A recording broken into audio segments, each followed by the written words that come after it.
அம்மா சொல்றத கேளு அசோக். நாங்க எல்லாரும் இங்க உன் பக்கத்திலேயே தான் இருக்கோம். உன்னோட காயம் ஆறுனதும் நீ எப்பவும் போல எல்லாரையும் பார்க்க முடியும்னு டாக்டர் சொல்லிருக்காங்கப்பா. கொஞ்ச நாள் இதையெல்லாம் பொறுத்துக்கோப்பா. அம்மா, எனக்கு பெயினும் ட்ரீட்மெண்ட்டும் புதுசு கிடையாதுமா. ஆனா நீங்க எல்லாரும் இவ்வளவு பக்கத்துல இருந்தோம் உங்க எல்லாரையும் பார்க்க முடியாதாமா, எனக்கு ரொம்ப கஷ்டமா இருக்கு. அம்மா, சொன்னா கேள்றா.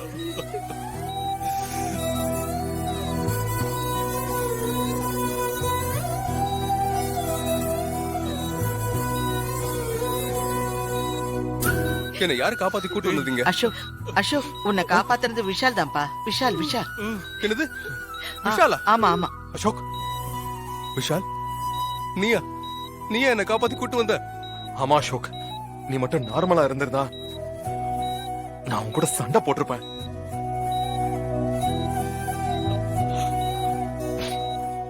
நீ யாருக்காக பயந்து மண்டபத்துக்குள்ள வந்து ஒளிஞ்சியோ அவன்தான் நான்.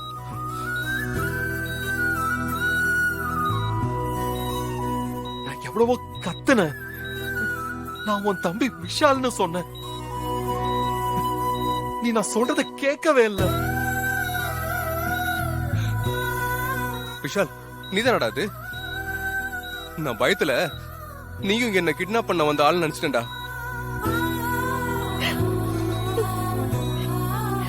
அது மட்டும் இல்ல அசோக், நீ மண்டபத்துக்கு வந்தப்போ உனக்கு சாப்பாடு போட்டது நான் தான். இந்த கையால தான் என் புள்ளன்னு தெரியாமலேயே நான் சாப்பாடு போட்டேன்.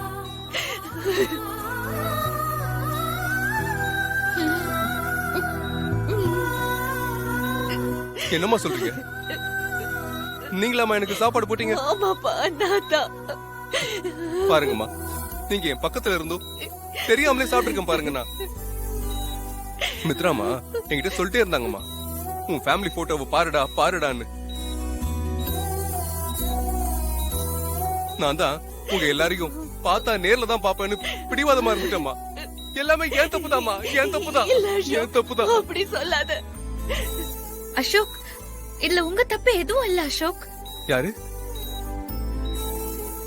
அசோக், அவங்க இசை என்னோட வைஃப்.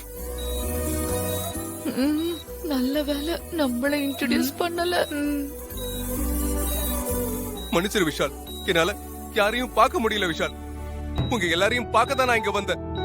ஆனா இப்படி ஆயிடுச்சேம்மா.